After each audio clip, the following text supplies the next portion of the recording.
I wonder what happens to the Toronto supporters, the ones based in Canada, not the ones over here who've had a brief love affair, it appears, with Rugby League. How do we keep them involved in the game when they don't have a home team this year? We hope they will have one next year. They are passionate, as much as people wants to have a go at, their cardboard, they're just there for the beer garden or whatever. They are paying to go watch a sport which is or was completely alien to them, John. How do we try and keep them involved in the sport? Yeah, that's a good question. I mean, it's a very rugby league story, isn't it? You kind of use the hashtag peak rugby league because this is, it's got Crusaders, it's got Gateshead Thunder, it's got Adelaide Rams, Hunter Mariners all over it. We've all followed the game probably since our early days, and this sort of stuff keeps happening. And the soap opera of rugby league never fails to disappoint.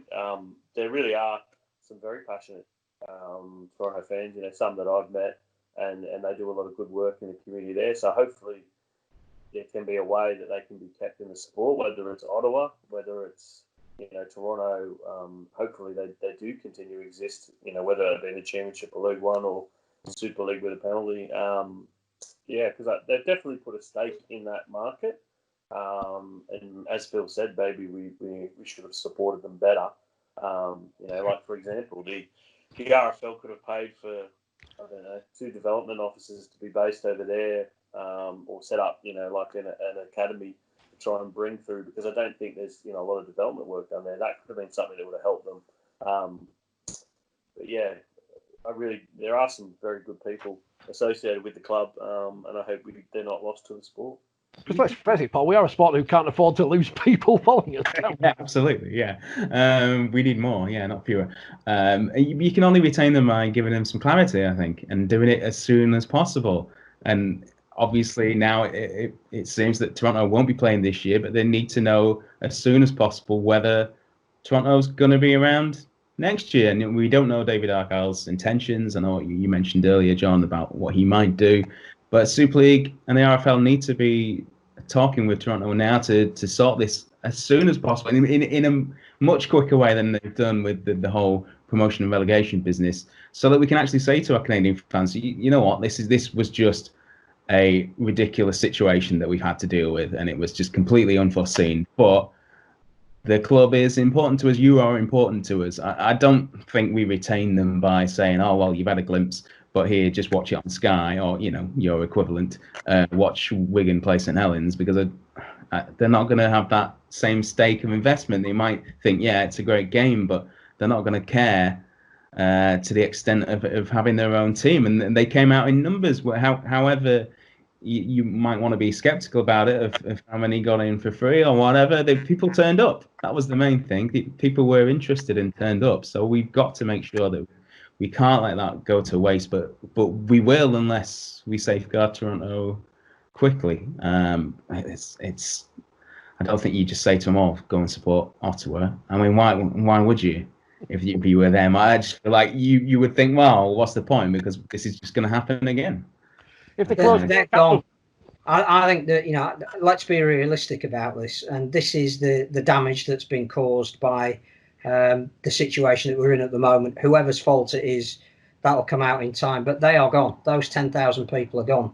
We had nearly 20,000 people at a test match in Denver.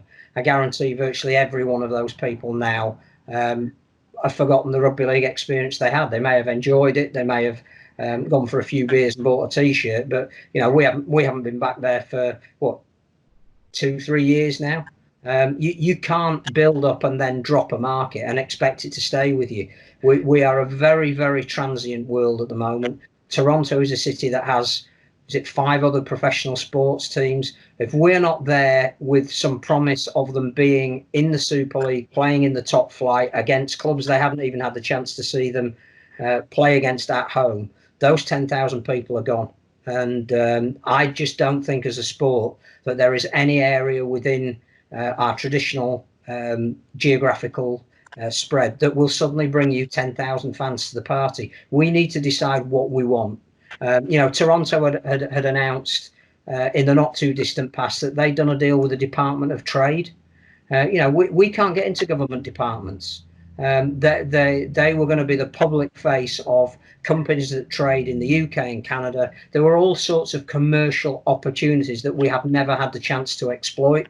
Now, that's not of our making in terms of COVID, but we have the chance now to, as Paul said, decide what we want from Toronto as a market. If we don't make that decision quickly, if they are not going to be in Super League in 2021 with a backer of the magnitude of David Argyle, possibly with a renegotiated deal where they get some funding to help them because they are in a new market. If they don't get some kind of dispensation that Catalan did about not being relegated for a certain period of time to enable them to grow their business, we have just thrown away a new market, and we do it all the time. And it's not a surprise. It's about our policy for expansion. And if we do it half-heartedly and we don't back it, then all we do is build up an expectation and we lose it, and we won't get it back.